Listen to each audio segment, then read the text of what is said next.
So I want to talk about thoracic breathing. A lot of teachers teach thoracic breathing first. They'll spend quite a lot of time with the hands on the rib cage or using a TheraBand, and they talk a lot about the need to do thoracic breathing during Pilates. Now, I'm not saying it's wrong, and if it works for you, that's absolutely fine, but it doesn't make any sense to me, and I don't think it's very intuitive.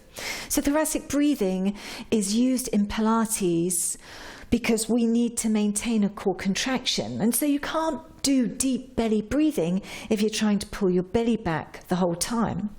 Now, when you've engaged your core and you've got that contraction below the waistline, the breath has nowhere else to go other than into the rib cage. And so for me, that's absolutely where we have to start. It's all to do with proprioception, it's all to do with neuromuscular activation. It's giving your mind and body a chance to go through all the required steps to get from point A to point E. And so for your core muscles to naturally kick in, you need to be in a neutral position. But before you even look at that, your core muscles will naturally respond on the exhalation. So the very first thing we need to do is teach people and remind people that they should be breathing.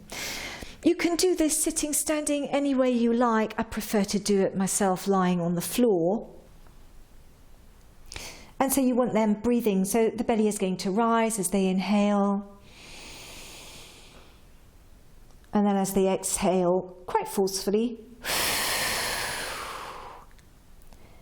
bring their attention to the fact that there was a little bit of tightening through the lower abdominal muscles.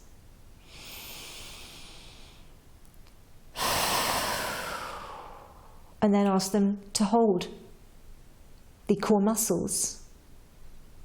And then ask them what happens when they inhale. The breath has nowhere else to go.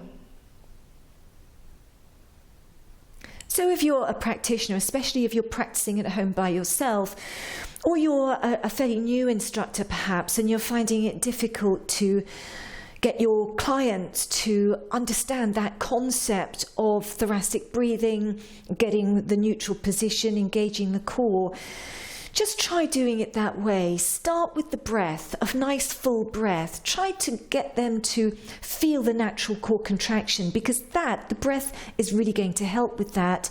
Once they feel it, then they're going to be able to hold it. And once they can hold it, they are going to find that the breath naturally goes into the rib cage. And that is just, I find, a more intuitive way of getting my point across. I'm not saying that anything anyone is doing is wrong. I just found that was a more efficient way of teaching it.